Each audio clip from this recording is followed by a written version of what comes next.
উপর আমি আরেকটি উপন্যাস লিখলাম, উপন্যাস লুম্বিনী থেকে কুশিনারা। সেই লুম্বিনী থেকে কুশিনারার মধ্যে আমি তুলে ধরলাম, আমরা শুধু বুদ্ধকে নিয়ে বলছি, কিন্তু বুদ্ধের প্রথম পুরুষকে ওয়াক্ষুর ইতিহাস কই? সেই অঞ্জনের 5 কন্যা এবং 4 পুত্র, তারা যে অর্জুনা থেকে বিতাড়িত হয়ে কপিলা বস্তুতে গিয়ে আশ্রয় নিল এবং সেখানে তারা নিজেদের মধ্যে বৈবাহিক সম্পর্কের কারণে তারা শাক্য বংশের উৎপত্তি করলো। সেই শাক্য বংশের ইতিহাসটা কোথায়?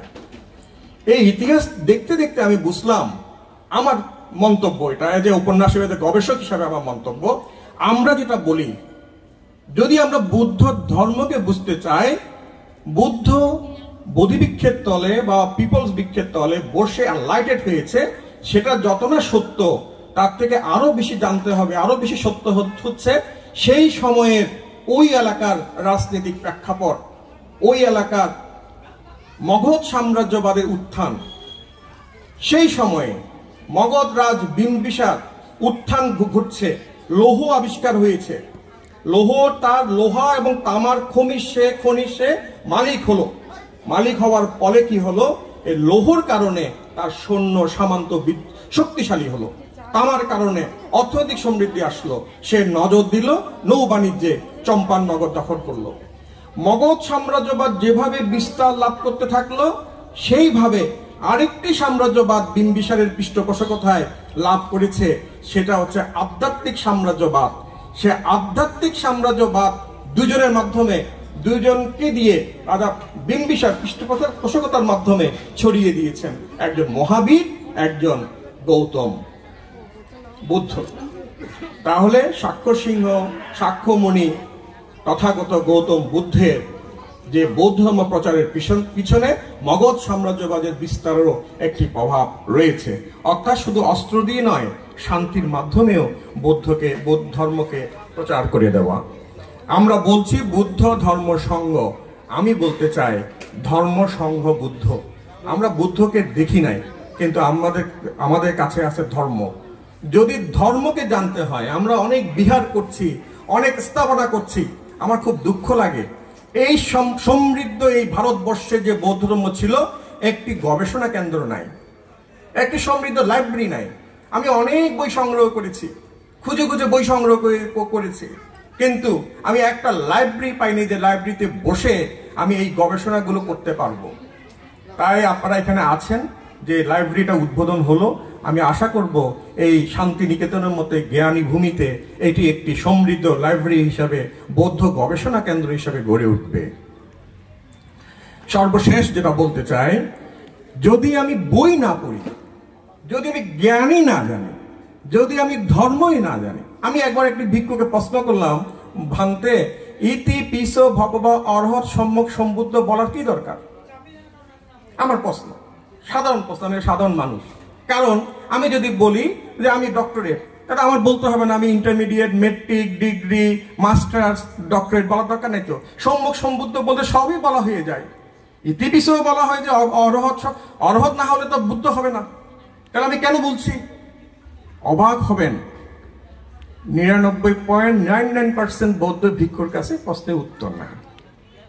বুদ্ধ ভগবা কেন? হোয়াই হি ইজ ভগবা? কেন ভগবা ডাকবো? কেন ইতি পিসও বলবো তাকে? তাহলে এই যে চর্চা যদি না হয়, আমি সব জায়গায় বলি, আমি যখন ব্যাঙ্গালোর ছিলাম, আমার লেখাপড়াটা ব্যাঙ্গালোর ইউনিভার্সিটিতে, আমি ভোরবেলা উঠে যখন দাঁড়াতাম, দেখতাম বাসার থেকে ছেলে পেলেগুলো বইটা নিয়ে মক্তবে যাচ্ছে, সেখানে তারা কোরআন শরীফ পড়ানো হয়। আমি জনপদে গিয়ে বৌদ্ধ জনপদে বলেছি, আপনার সন্তানকে কি প্রতিদিন বৌদ্ধ বিহারে পাঠান? তিনি কি সেই সন্তান কি বৌদ্ধ ধর্ম প্রার্থনা করতে পারেন? আজকে আমাদের এখানে বৌদ্ধ ধর্ম প্রার্থনা হয়েছে, আমরা নমতস্তা বলে শুরু করে দিয়েছি, যে কৃষ্ণানসা পঞ্চশীলং বলে দিয়েছি, কিন্তু এর আগে তো কিছু লাইন আছে, সেই লাইনগুলো কেন বলি না আমরা? কারণ আমরা শিখি নাই। আচ্ছা, আমরা যদি না শিখি, আমার জেনারেশন কিভাবে শিখবে? আমি আমার জেনারেশনকে তুলে দিচ্ছি বিভিন্ন জিনিস, তাকে আমি সাংস্কৃতিক মনে সবকিছু করছি। আমি একজন কম্পিউটার নেটওয়ার্ক সার্ভার ইঞ্জিনিয়ার, আমি MBA করেছি, আমি সবকিছু, বাট আমার ধর্মটা তোকে জানতে হবে।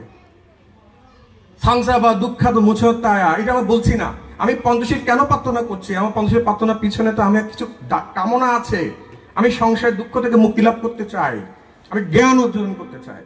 তাই আমি আপনাদেরকে অনুরোধ করব, বিনীতভাবে অনুরোধ করব, একজন লেখক হিসেবে অনুরোধ করব, আপনারা দয়া করে পড়বেন। এখন বর্তমানে আধুনিক যুগে এসে আমরা বই পড়তে ভুলে যাচ্ছি, কিন্তু আসলে যদি না পড়ি আমি জানবো না, আমার পরবর্তী প্রজন্ম জানবে না। এক সময় বলছে, এখানেও বলছে, আপনারা কিছু মনে করবেন না, আমি বলছে যে তোমার বৌদ্ধ ঠাকুরটা এসছে। না, আমার বৌদ্ধ ঠাকুর নয়, আমার বৌদ্ধ ভিক্ষু। তাহলে ওই যে যিনি বলছেন তার দোষ না, আমি তাকে সে মেসেজ কনভে করতে পারি নাই যে আমার বৌদ্ধ ভিক্ষুকে শ্রদ্ধা করে বৌদ্ধ ভিক্ষু বলো। বাংলাদেশের মাটি কুললেই বৌদ্ধ সভ্যতা, আমরা দাঁড়িয়ে বলতে পারি না এটা বৌদ্ধ জনপদ। আমি 38টা ইসলামিক মুসলিম গবেষকের বই নিয়েছি, সেখানে বৌদ্ধ ধর্মের উত্থানের অংশটা বাদ। মুসলিম সভ্যতা থেকে শুরু হয়ে গেল, বৌদ্ধ ধর্ম চলে গেল। তা কি সম্ভব? তাহলে আমাদের যে 2500 বছর আগের যে বৌদ্ধ সভ্যতার এই যে একটা পিরিয়ড ছিল, সেই পিরিয়ডের বিষয়টা আস্তে করে ধীরে সুস্থে তুলে দেওয়া হচ্ছে। তাহলে এটা দায়ী কে? এটা দায়িত্ব আমি পড়ি না, আপনারা পড়েন না। আমি বই লিখছি, আপনি পড়ছেন না, আপনি লিখছেন, আমি পড়ছি না, আমরা জানছি না, বলছি না। তাহলে আমি আপনাদেরকে অনুরোধ করব, একজন লেখক হিসাবে ধম্মা প্রথমে, আগে ধর্মকে জানুন। বুদ্ধ নেই, সঙ্গই বুদ্ধ। সঙ্গকে আমরা মানি, সঙ্গ থেকে জ্ঞান সঞ্চয় করি। বুদ্ধ তো আমাদের কাছে আছে। সুতরাং আমি অনেকক্ষণ বলে ফেললাম, কিছু মনে করবেন না। আপনাদের সকলকে অসংখ্য ধন্যবাদ। আমি আমার বক্তব্য এখানেই শেষ করছি।